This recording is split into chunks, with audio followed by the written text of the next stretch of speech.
DYSP Adil Sheikh के हवाले से बड़ी इंपॉर्टेंट इत्तला है। डीवाईएसपी आदिल शेख का अनंतनाग इनकाउंटर के साथ कोई लेना देना नहीं है।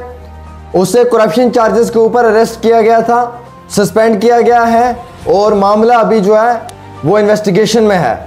लेकिन जो गोदी मीडिया इस वक्त सोशल मीडिया के ऊपर एक प्रोपोगंडा चला रही है कि आदिल मुश्ताक जो हैं डीवाईएसपी वो अनंतनाग इनकाउंटर में मुलव्विस है जिसमें कि 3 ऑफिसर्स की शहादत हुई है, वो बिल्कुल सरासर झूठ है, सच नहीं है। और वो बिल्कुल शेख आदिल मुश्ताक को जो है वो बदनाम करने की कोशिश की जा रही है।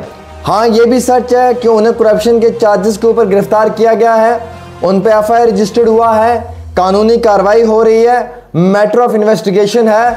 तो इन्वेस्टिगेशन से पहले कोई भी बात करना वो बेवकूफ़ी साबित हो सकती है। जब पूरी तरीके से इन्वेस्टिगेशन हो जाएगी, जांच पड़ताल हो जाएगी, उसके बाद मालूम चलेगा कि आदिल शेख जो डीवाईएसपी हैं वो सच्चे थे या झूठे थे। क्या उन्होंने रिश्वत का पैसा लिया था या नहीं लिया था? क्या उन्होंने महमूना और यास्मीन की जान बचाने के लिए 1,73,000 रुपए की रिश्वत ली थी या नहीं ली थी? वो एक अलग सवाल है। लेकिन जो गोदी मीडिया इस वक्त एक प्रोपोगंडा चला रही है एक ऑफिसर के खिलाफ कि जनाब ये कोकरनाग इनकाउंटर में मुलव्विस है, इसके कोकरनाग इनकाउंटर के साथ तार जुड़े हुए हैं, इनकाउंटर के अंदर मदद करने का बहुत बड़ा रोल रहा है, आतंकवादियों के साथ मिला हुआ था, ये सब झूठ है, फेक है, प्रोपोगंडा है। एक ऑफिसर को बदनाम करने की कोशिश की जा रही है। हालांकि मैं आज तक कभी भी आदिल मुश्ताक को नहीं मिला हूं, ना वो मुझे जानता है, ना मैं उसको आज से पहले जानता था। जब से ये केस सामने आया है तब से मैं उसे जानने लगा हूं और मुझे इस केस के अंदर 2-3 चीजें बहुत करीब से दिखी जो मैंने खुद भी स्टडी की है। पहली तो ये स्टडी की थी कि 1,73,000 रुपए रिश्वत के तौर पे कैसे आए। उस पर मैंने वीडियो बनाई थी, तकरीबन 9 लाख से ज्यादा लोगों ने देखी थी और लोगों ने उस पर अपने सजेशंस भी दिए थे। मैं पहले क्लियर कर देना चाहता हूं कि जो 1.73 लाख रुपया है वो मैंने आपको बोला था कि वो पूरा एक बॉलीवुड मूवी की तरह लिया गया है। उसमें शेख आदिल ने 2 लड़कियों को वक्त दिया था कि वो फरार हो जाएं या उन्हें बचाने की कोशिश की थी, उनकी जल्दी गिरफ्तारियां नहीं की थी। उस मामले में जो है वो एक करप्शन चार्जेस के ऊपर उनके ऊपर कार्रवाई हुई थी। लेकिन आज जो ये गोदी मीडिया एक प्रोपोगंडा चला रही है, नेशनल मीडिया, कि आदिल शेख जो हैं वो अनंतनाग इनकाउंटर के साथ जुड़े हुए थे, उनका उन आतंकवादियों के साथ लेना देना था, कनेक्शंस थे, ये सब झूठ है, ये फेक है।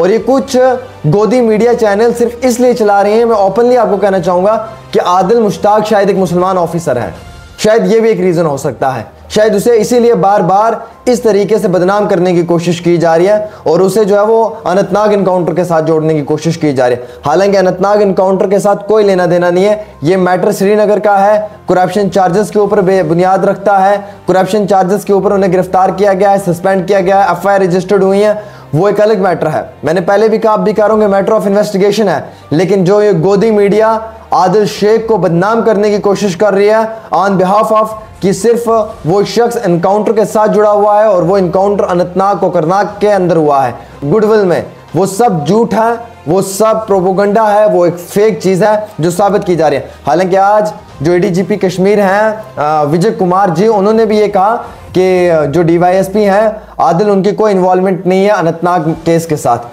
उनका मैटर जो है वो श्रीनगर का है। और ये सच नहीं, ये झूठ है जो सोशल मीडिया के ऊपर वीडियोस वायरल की जा रही है। मैं तो कहता हूं ऐसे लोगों पे कार्रवाई होनी चाहिए, सख्त कार्रवाई इन न्यूज़ चैनल्स पे, न्यूज़ पोर्टल्स पे होनी चाहिए जो एक ऑफिसर को बदनाम कर रहे हैं कि वो अनंतनाग के साथ जुड़ा हुआ है। इन लोगों ने तो उसका फ्यूचर, उसका कैरियर सब कुछ खत्म कर दिया है इस नाम के ऊपर कि वो अनंतनाग इनकाउंटर के साथ जुड़ा हुआ है, उसकी इन्वॉल्वमेंट है। हो सकती है एक ऑफिसर की इन्वॉल्वमेंट, कोई बड़ी बात नहीं है, लेकिन ऑफिसर की इन्वॉल्वमेंट उसके अपने रिलेटेड केस में हो सकती है। उसका रिलेटेड केस श्रीनगर केस है, उसका रिलेटेड केस अनंतनाग केस नहीं है। अनंतनाग में तो इनकाउंटर अभी का हुआ है और ये जो श्रीनगर वाला केस है बहुत पुराना है जिसमें आदिल मुश्ताक की इन्वॉल्वमेंट बताई जा रही है। तो दोनों केसेस को आपस में मिलाएं मत और इस मैटर को गलत तरीके से प्रिटेंड मत करें, इस मैटर को गलत तरीके से पब्लिक डोमेन में मत लेकर आए और एक ऑफिसर को इस तरीके से बदनाम ना करें। ये ऑफिसर हमारे खानदान से भी हो सकता है, मेरा भाई भी हो सकता है, आपका भाई भी हो सकता है, किसी का भाई भी हो सकता है। कल को अगर हमारे भाइयों को भी इस तरीके से गलत प्रिटेंड किया जाएगा, गलत तरीके से उन्हें दिखाया जाएगा तो शायद हम भी कभी बर्दाश्त नहीं करेंगे। अब आदिल मुश्ताक कसूरवार है, निर्दोष है, क्या है वो मैटर ऑफ इन्वेस्टिगेशन है, वो कोर्ट डिसाइड करेगा, वो पुलिस डिसाइड करेगी, वो मैं और आप डिसाइड नहीं कर सकते हैं। ना मैं जज हूं, ना आप लोग वकील हैं कि हम उस चीज की सुनवाई कर सकते हैं। हमारा काम है सिर्फ एक खबर पढ़नी, वो आप लोगों तक एक तरीके से पहुंचा देनी। अगर हमने उस पर रिसर्च वर्क किया हुआ है, हमारे पास उसका इल्म है, हमारे पास उसका रिसर्च है, तो हम उस ऑन बिहाफ ऑफ दैट हम आप लोगों तक वो बात पहुंचा सकते हैं। और सबसे लाइलमी यह है कि हमारे आज के वक्त में कई सारे जर्नलिस्ट बिना स्टडी के जो है वो खबरें देते हैं, बहुत गलत न्यूज देते हैं, और जिसके बिहाफ पे हमें बाद में उस खबर को क्लियर करना पड़ता है। शायद वो भी एक रीजन हो सकता है। सो फाइनली आदिल मुश्ताक के केस में अनंतनाग इनकाउंटर के साथ कोई लेना देना नहीं है, श्रीनगर के केस का है, और वो केस की इन्वेस्टिगेशन अभी जो है वो पुलिस कर रही है। जब इन्वेस्टिगेशन मुकम्मल होगी उसके बाद ही मालूम चलेगा कि वेदर शेख आदिल जो है वो दोषी है या वो निर्दोष है, कसूरवार है या नहीं है। वो सब चीजें मैटर ऑफ इन्वेस्टिगेशन के बाद ही पता चलेंगे। फिलहाल इस रिपोर्ट को आप शेयर करें ज्यादा से ज्यादा।